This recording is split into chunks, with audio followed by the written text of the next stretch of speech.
আজ আমি তোমাকে একটি প্রশ্ন করতে চাই। তুমি জীবনে কতবার হেরেছ? আর কোনো কাজ করতে গিয়ে কতবার হারতে চাও?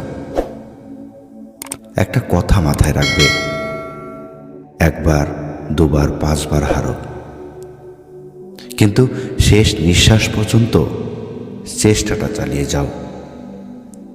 হয় তোমার লক্ষ্য পূরণ হবে, আর না হলে এমন অভিজ্ঞতার সঞ্চয় হবে যা তোমাকে লক্ষ্য পূরণের সবার থেকে এক ধাপ এগিয়ে রাখবে। তুমি এইভাবে হারতে হারতে একদিন যখন জিতে যাবে, সেটা হবে তোমার সমস্ত হারের যোগ্য জবাব। এই ব্যস্ত সমাজে কেউ তোমাকে সহযোগিতা করবে না, শুধু তোমাকে নিয়ে সমালোচনা করবে। তাই নিজেকে এতটাও দুর্বল হতে দিও না যে তোমার কারো কাছে অনুগ্রহের প্রয়োজন হয় বা কারো কাছে হাত পাততে হয়।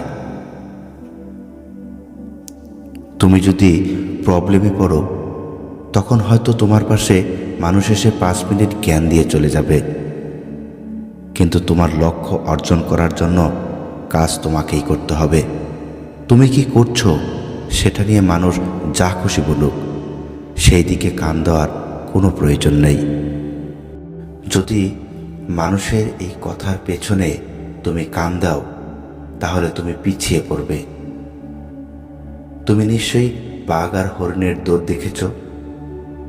দেখবে বাঘের থেকে হরিণ কিন্তু বেশি দৌড়ায়, কিন্তু অবশেষে বাঘ হরিণকে শিকার করে। কেন জানো? দেখবে হরিণ দৌড়তে দৌড়তে বারবার পেছনের দিকে তাকায়, আর সেই সময় তার দৌড়ের স্পিড কমে যায়, আর সেই কারণেই বাঘ হরিণকে শিকার করে। তাই তো বন্ধু, যদি তোমার লক্ষ্য অর্জন করার, লক্ষ্য পূরণ করার স্বপ্ন থাকে, তাহলে পিছন দিকে ফিরে তাকিও না, তুমি সামনের দিকে এগিয়ে চলো। তুমি তোমার সঠিক লক্ষ্যে একদিন নিশ্চয়ই পৌঁছবে। বন্ধু, জেতার আসল মজা তো তখন হবে যখন সবাই তোমার হার দেখার জন্য অপেক্ষায় থাকবে, কিন্তু খবর আসবে তুমি জিতে গেছো। You are success. তো মানুষের ভুল ধারণাটা ভেঙে দাও, তুমি যে পারো সেটা দেখিয়ে দাও।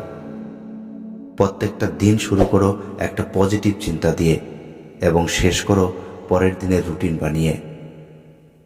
কিছুদিন পর দেখবে তুমি পারছো। ধীরে ধীরে নিজেকে উন্নত করো।